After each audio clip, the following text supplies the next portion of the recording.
Hello दोस्तों, स्वागत है आप सभी का आपके अपने परिवार स्टडी विद रौनक में। आज की इस वीडियो में हम लोग एनसीईआरटी की एक्सरसाइज 2.2 का क्वेश्चन नंबर 2 देखेंगे। इससे पहले की वीडियो में क्वेश्चन नंबर 1 हो चुका है। यदि अभी तक आप लोगों ने उस वीडियो को नहीं देखा है तो आप लोग प्लेलिस्ट में जाकर के जरूर देख ले, और वैसे आई बटन में भी उसका लिंक मैं दे दूंगा। तो क्वेश्चन नंबर सेकेंड बोल क्या रहा है? क्वेश्चन नंबर सेकेंड है, find a quadratic polynomial each with given numbers as the sum and the product of its zeros respectively। यानी बोला गया कि एक द्विघात बहुपद ज्ञात कीजिए जिसका यहाँ पे सम और प्रोडक्ट गिवन है। तो सम और प्रोडक्ट गिवन है तो इसके चक्कर में हमको क्या करना पड़ेगा, उसका हमको क्वाड्रेटिक पोलिनोमियल निकालना पड़ेगा। तो कैसे होता है, तो चलिए देखते हैं फर्स्ट नंबर क्वेश्चन। और ये सम किसे कहते हैं, प्रोडक्ट किसे कहते हैं, ये सब पहले की वीडियो में हो चुका है, तो आप लोग जाकर के उसको जरूर से जरूर देख लीजिएगा यदि अभी तक आप लोगों को नहीं मालूम होगा तो चलिए देखते हैं। तो पहले हम मान लेते हैं कि क्वेश्चन क्या था, 1/4 एंड -1। तो हम लोग इसको लेट कर लेते हैं, मान लेते हैं। लेट पोलिनोमियल होता है किस फॉर्म में, उसको हम लोग लिखेंगे लेट द पोलिनोमियल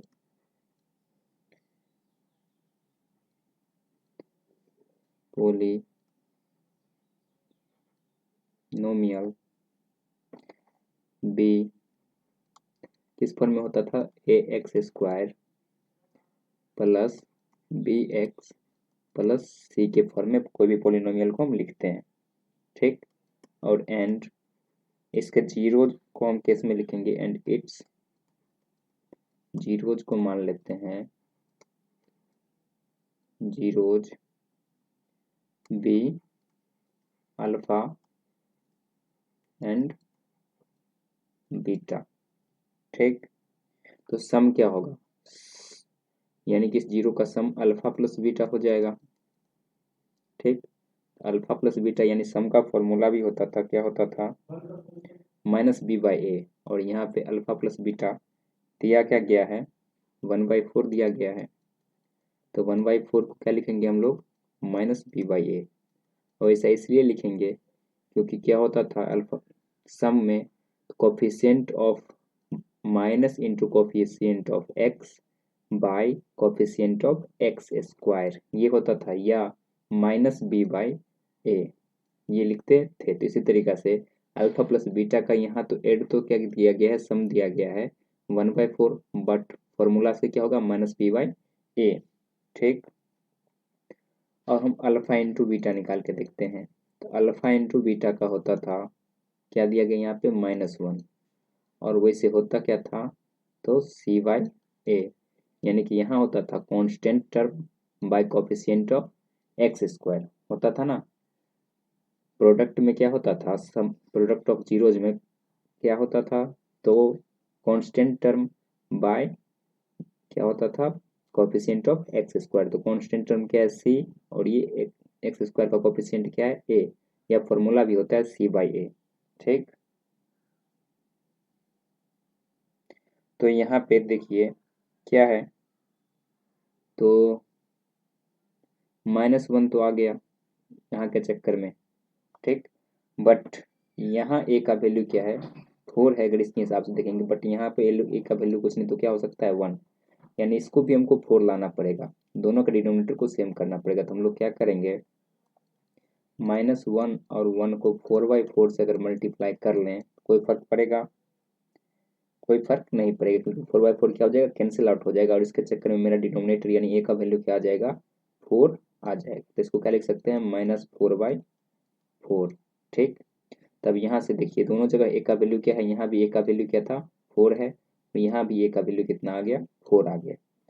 तो अब हम इसको लिखेंगे, हमको वैल्यू क्या करना है, ए का बराबर करना ही है, डिनोमिनेटर का वैल्यू बराबर करना ही है, चाहिए वो खुद हो जाए या हम जोड़ घटा के तो कर नहीं सकते हैं, तो गुना करके करें या डिवाइड करके करें, जैसे करना होगा वैसे हम लोग करेंगे, ठीक। तो हम लिखेंगे इफ a = 4, जब a बराबर 4 होता है तो b बराबर क्या हो जाएगा, देन b का वैल्यू क्या था यहाँ पे, 1। तो b का वैल्यू नहीं है 1, इसका वैल्यू है -b का वैल्यू 1 है। यहाँ से -b का वैल्यू 1 हो जाएगा ना, तो b का वैल्यू क्या हो जाएगा, -1 हो जाएगा, ठीक। तो देन बी इक्वल टू क्या हो जाएगा -1 एंड सी इक्वल टू क्या हो जाएगा, सी इक्वल टू क्या हो गया यहाँ पे ये ना सी वाई ए का वैल्यू, तो सी का वैल्यू क्या हो जाएगा -4। ठीक, तो इसलिए हम लोग इसको अब हम पोलिनोमियल के रूप में लिखेंगे, तो क्या लिखेंगे देयरफॉर द क्वाड्रेटिक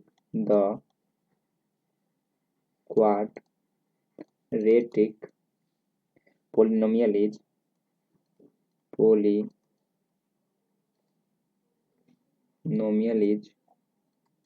क्या हो जाएगा A X square plus B X plus C के फॉर्म में, ए कितना है, ए है 4, तो क्या लिखेंगे 4x² प्लस बी का वैल्यू कितना है -1, तो प्लस इंटू -1 क्या हो जाएगा माइनस। अब 1 को लिखेंगे चाहे नहीं लिखेंगे फिर भी क्या होगा वही होगा, तो क्या होगा -x और सी प्लस सी का वैल्यू कितना है -4, तो plus C plus -4 equal to क्या हो जाएगा -4। ये आपका क्या हो गया आंसर। ठीक, अगर ये स्टेप आप लोग समझ में नहीं आया होगा तो बताते हैं कैसे हुआ। देखिए इसको हम लोग क्या लिखेंगे, ए एक्स स्क्वायर था ना, ए का वैल्यू कितना था 4 × x² प्लस बी का वैल्यू कितना था -1 × x प्लस सी का वैल्यू कितना था -4, तो 4 × x² इक्वल टू 4x²। ठीक, -1 प्लस 1 को मल्टीप्लाई करेंगे तो क्या होगा -1 ही, और x तो -1x को हम लोग -x भी तो लिख सकते हैं क्योंकि इसके पीछे कुछ नहीं तो क्या होगा 1 तो लगा है, और प्लस माइनस -4, तो यही आपका क्या हो गया आंसर हो गया। ठीक, समझे, नहीं समझे तो अगले क्वेश्चन में हम समझाने की अच्छी से कोशिश करेंगे, देखते रहिएगा।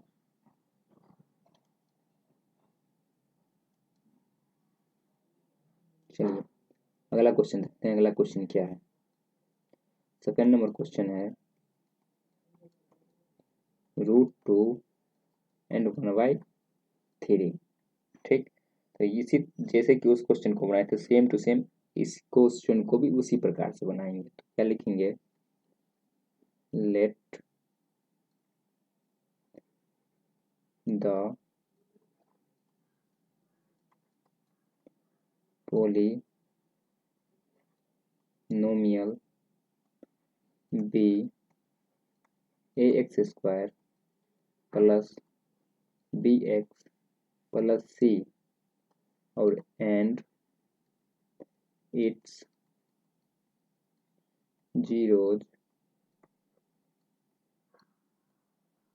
be alpha and beta. ठीक, तो सम क्या हो जाएगा, सम यानी कि alpha plus beta, alpha plus beta, alpha plus beta क्या हो जाएगा, अल्फा प्लस बीटा बराबर क्या होता है -1/4। अगर यहाँ से हम लोग करेंगे अल्फा प्लस बीटा का मान तो क्या है √2 प्लस 1/√3, तो ये सम का था यानी अल्फा प्लस बीटा का, और ये प्रोडक्ट का था, तो यहाँ से क्या हो जाएगा √2, और √2 को हम लोग क्या लिखेंगे -b/a।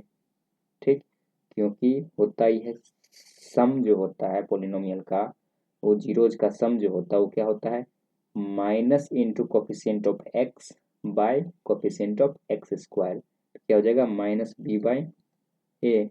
यहाँ √2 के डिनोमिनेटर में कुछ नहीं तो हम 1 लिख सकते हैं ना। ठीक, और अल्फा इंटू बीटा निकालेंगे तो क्या होगा अल्फा इंटू बीटा क्या होगा, क्या है यहाँ पे क्वेश्चन 1/3, तो क्या लिखेंगे 1/3 equal to product of zeros क्या हो जाता है c/a मतलब का कांस्टेंट टर्म और by coefficient of x², constant term c था, कोफिशिएंट ऑफ x² क्या था a था, तो यहाँ से आया c और a, तो c का वैल्यू तो 1 आ गया, इसके हिसाब से a का वैल्यू 3, बट यहाँ a का वैल्यू क्या आ रहा है 1 आ रहा है, तो इसको हम लोग 3 करते हैं, तो इसको हम लोग 3 करने के लिए क्या करेंगे √2/1 को 3/3 से ऊपर और नीचे मल्टीप्लाई कर लेंगे। ठीक, क्या हो जाएगा 3√2/3। ठीक, और ए का वैल्यू इसलिए क्योंकि ए का वैल्यू बराबर करना था, तो यहाँ भी अब 3 हो गया ए का वैल्यू, और यहाँ भी 3 था ए का वैल्यू। ठीक, अब हम लोग लिखते हैं, क्या लिखेंगे, तो क्या था इफ ए इक्वल टू कितना, ए इक्वल टू कितना आया 3 आया ना, A equal to 3 then B equal to कितना आ गया, तो बी का वैल्यू कितना है, माइनस बी का वैल्यू 3/√2 है ना, तो बी का वैल्यू क्या हो जाएगा, -3√2। ठीक, और सी का वैल्यू कितना हो जाएगा, सी का वैल्यू कितना है, सी का वैल्यू यहाँ से देख लीजिए कितना है, 1 है, सी का वैल्यू कितना हो जाएगा, 1। ठीक, तो इसलिए लिखेंगे इसको हम, यहाँ लिख रहे हैं, तो therefore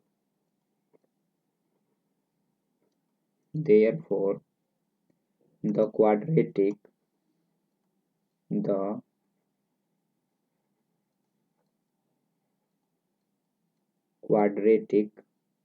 polynomial is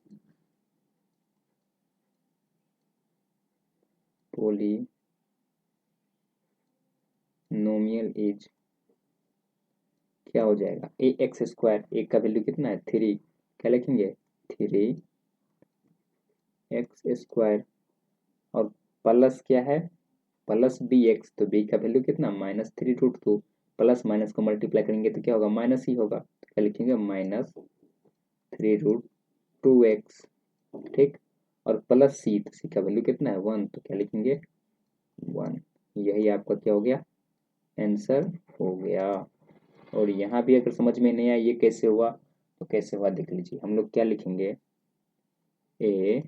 ax² plus bx plus C, A का वैल्यू कितना था 3 था, तो क्या लिखेंगे इसको 3x², बी का वैल्यू कितना था प्लस -3√2x, और प्लस सी का वैल्यू कितना था 1। तो यहाँ से तो क्या होगा 3x² ही होगा, और प्लस माइनस क्या हो जाएगा -3√2x, और प्लस का 1। ये ऐसे आता है, समझ में गए, समझ गए, तो समझ गए तो वीडियो को ज़्यादा से ज़्यादा लाइक कीजिए और अपने दोस्तों के साथ ज़्यादा से ज़्यादा शेयर कीजिए, जितना ज़्यादा शेयर हो जाएगा उतना अच्छा होगा। ठीक, तो हम लोग अगले क्वेश्चन पे देखते हैं। अगला क्वेश्चन क्या है, क्वेश्चन नंबर 3, 0 एंड √5, यानी कि सम कितना है, सम ऑफ 0 0 एंड प्रोडक्ट ऑफ 0 √5। तो 3rd नंबर क्वेश्चन क्या है, 3rd नंबर क्वेश्चन है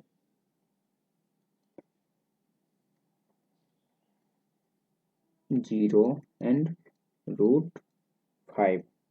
ठीक, तो यहाँ फिर हम लोग उसी तरीके से मान लेते हैं, लेट द क्या चीज, polynomial, let the polynomial be क्या, ax² प्लस bx प्लस सी। ठीक, एंड इट्स जीरोज क्या क्या है, बी मान लेते हैं, अल्फा एंड बीटा। ठीक, तब इसका सम क्या होगा, यानी अल्फा प्लस बीटा बराबर क्या हो जाएगा, अल्फा प्लस बीटा बराबर तो दिया है 0, और पीछे देखिए अल्फा प्लस बीटा का फॉर्मूला क्या होता है -b/a। ठीक, यदि अभी तक आप लोग को याद नहीं आया तो कर लीजिए याद, अल्फा प्लस बीटा यानी कि -b/a, यानी sum of 0 minus b/a, and product of zeros बराबर c/a। ठीक, तो इसको क्या लिखेंगे 0, तो इसको हम लोग 0/1 लिख सकते हैं। ठीक, कोई फर्क नहीं पड़ेगा, ठीक है ना। अब अल्फा इंटू बीटा निकाल के देखते हैं, अल्फा इंटू बीटा क्या है √5, तो √5 को भी लिख सकते हैं √5/1, तो इसको क्या लिखेंगे c/a। तो यहाँ भी a का वैल्यू कितना है 1 दिखाई दे रहा है, और यहाँ भी a का वैल्यू क्या है 1 है, तो ऐसे में हम लोग को कुछ भी मल्टीप्लाई या डिवाइड करने की ज़रूरत नहीं है। इसी को हम लोग आगे लिखते हैं, क्या लिखेंगे, इफ a इक्वल टू 1, जब a का वैल्यू कितना था 1 था, देन b इक्वल टू कितना हो गया 0, एंड c इक्वल टू कितना हो गया √5। b में हम लोग -0 लिखे या 0 लिखे, बात क्या होगा, बराबर होगा। ठीक, तो इसलिए देयरफॉर देयरफॉर इक्वेशन हम लोग का पॉलिनोमियल क्या हो जाएगा, तो therefore the quadratic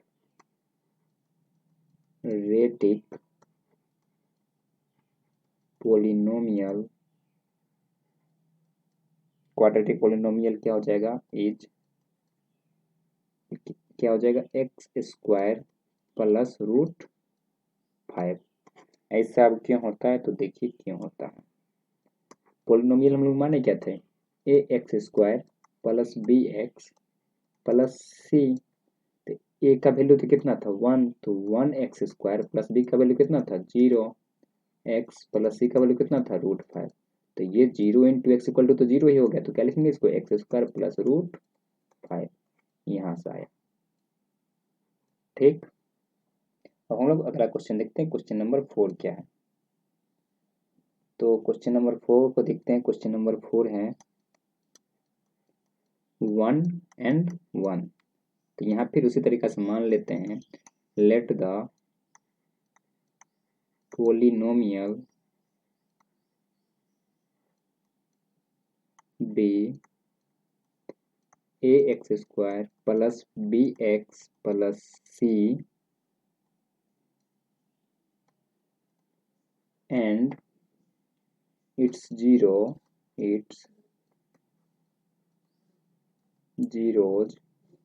be alpha and beta.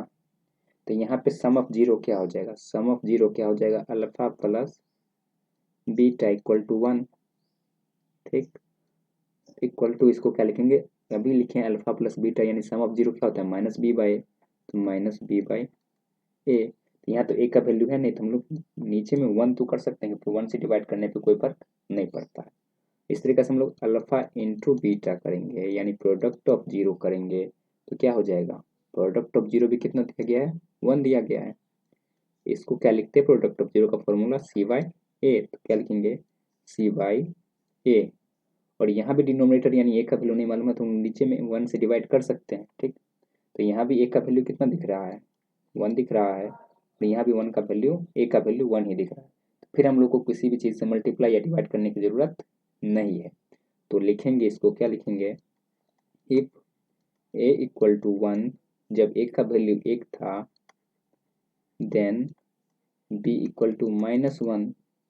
कैसे, क्योंकि यहाँ जो है, यहाँ माइनस बी का वैल्यू कितना है 1 है, तो बी का वैल्यू क्या हो जाएगा -1। अब ऐसा भी किस लिए होता है, बी का वैल्यू -1, तो इसको हम लोग क्या करेंगे, -1 से दोनों तरफ मल्टीप्लाई कर देंगे। ठीक, तो ये तो क्या होगा, माइनस बी इंटू -1 तो बी हो गया। ठीक, और 1 इंटू -1 -1 हो गया, और इसके चक्कर में सी कितना था 1 था। ठीक, तो लिखेंगे देयरफॉर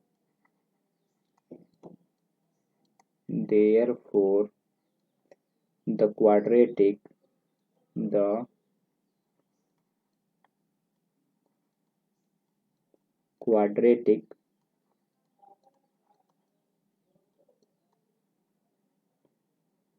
पोलिनोमियल इज क्या हो जाएगा, ए की जगह पे 1 तो एक्स स्क्वायर, बी की जगह पे -1 तो -x, सी की जगह पे 1 तो 1 प्लस 1। यही क्या आपका आंसर हो जाएगा। अगर ये समझ में नहीं आया कैसे हुआ, तो फिर इसको हम समझाते हैं कि कैसे हुआ। देखिए कैसे हुआ।